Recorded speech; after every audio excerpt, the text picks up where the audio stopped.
Nah,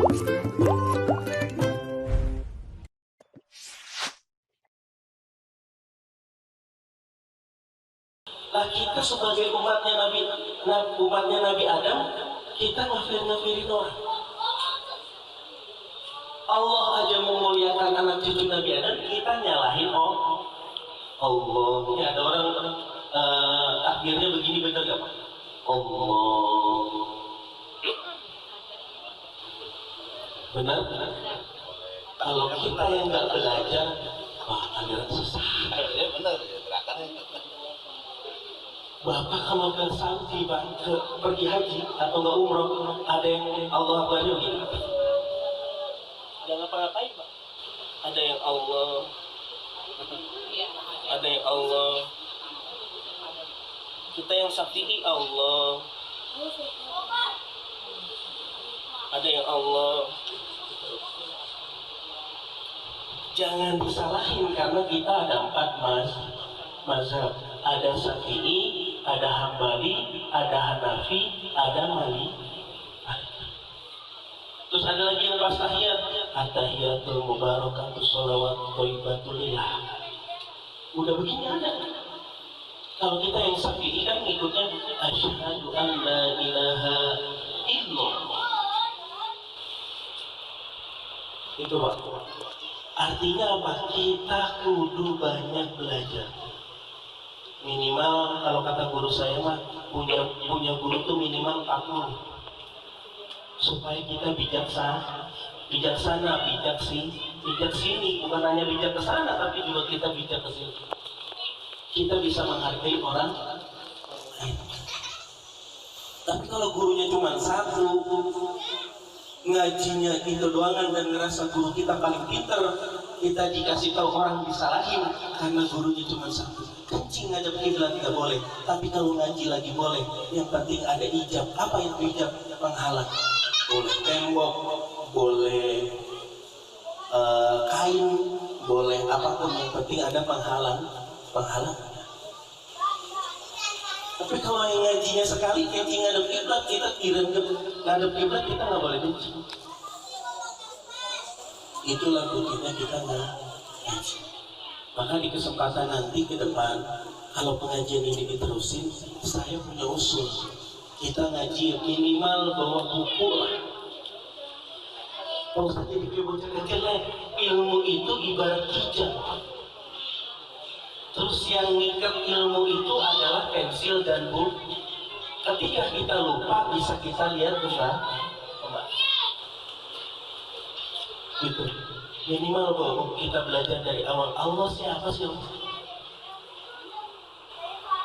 Kenapa betapa pentingnya sholat sampai sholat itu nggak boleh ditinggal? Bahkan ada namanya sholatul khauf, sholat ketika perang. Bahkan ketika perang aja, ketika dengar azan Pak, pada saat perang itu barisan pertama bikin penjagaan yang di belakang sholat. Selesai sholat yang di belakang maju ke depan, yang di depan ke belakang, gantian sholat. Saking nggak boleh ninggalin sholat.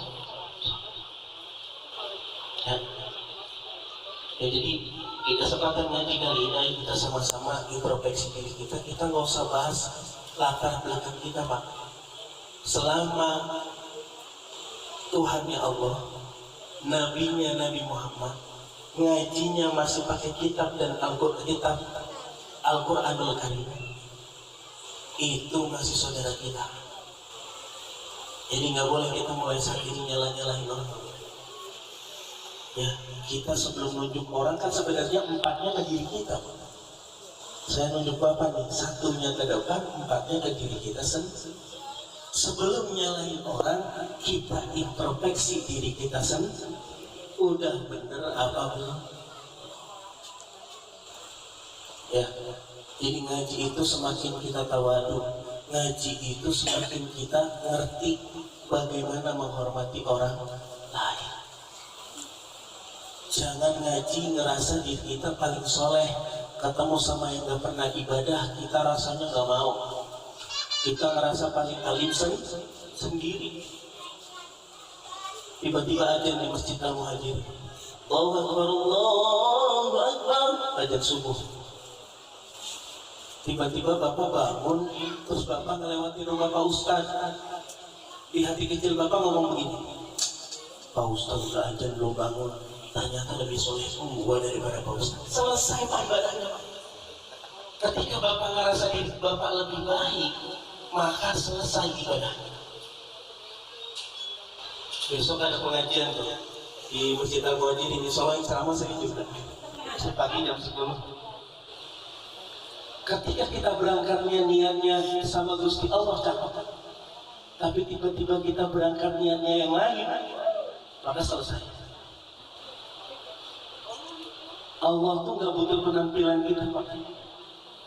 Allah tuh gak butuh apa yang ada di badan kita, yang Allah lihat adalah niat kita. Makanya dilempengin, lurusin niat, sempurnakan ikhtiar, percayakan sama Gusti Allah. Allah boten sarek, Allah tuh melek. Bahkan ketika kita tidur pun Allah masih tidak tidur. Coba bayangin Pak, kita tidur nih di rumah malam ini, ada kemungkinan nggak ada binatang yang masuk ke hidung kita, ke telinga kita, ke mulut kita? Ada kemungkinan nggak? Ini bisa. Siapa yang melindungi kita Pak? Bisa nggak ada binatang melata datang ke kamar kita lewat celah lubang kamar kita? Bisa. Bisa nggak tiba-tiba masuk ke hidung kita, ke kuping kita pada saat kita tidur yang kita nggak sadar? Siapa Pak yang melindungi kita? Allah. Terus mau ngapain lagi Pak? Minuman yang kita minum nih Pak, dari yang halal sampai yang haram. Jawablah, yang haram itu whisky, brandy, topi miring, vodka, brandy. Pak Ustaz apal banget ibu ngapain?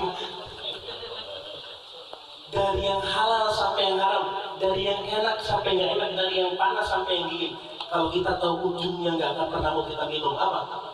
Air kencing.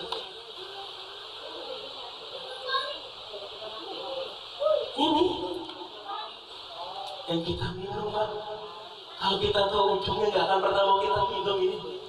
Ya Bu, makanan yang ibu makan Bu, dari yang halal sampai yang haram, mau itu McD, apalagi gado-gado, ayam geprek. Kalau kita tahu ujungnya mau kita makan, cuman jadi kotor, istokai,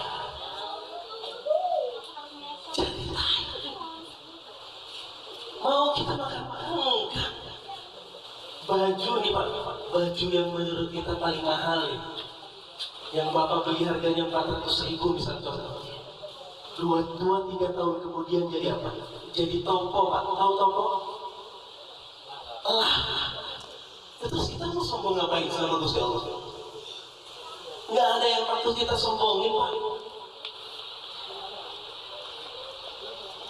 Justru semuanya itu harus mengembalikan kita kepada Allah.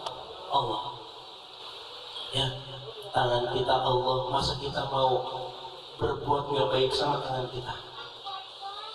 Tangan kita Allah loh. Kuping kita Allah, badan kita Allah. Dan kita ini ayat insaniyahnya Allah. Ada ayat Qur'aniyah tadi kita udah baca. Ada ayat insaniyah diri kita sendiri nih. Yang ketiga adalah ayat kauniyah. Apa?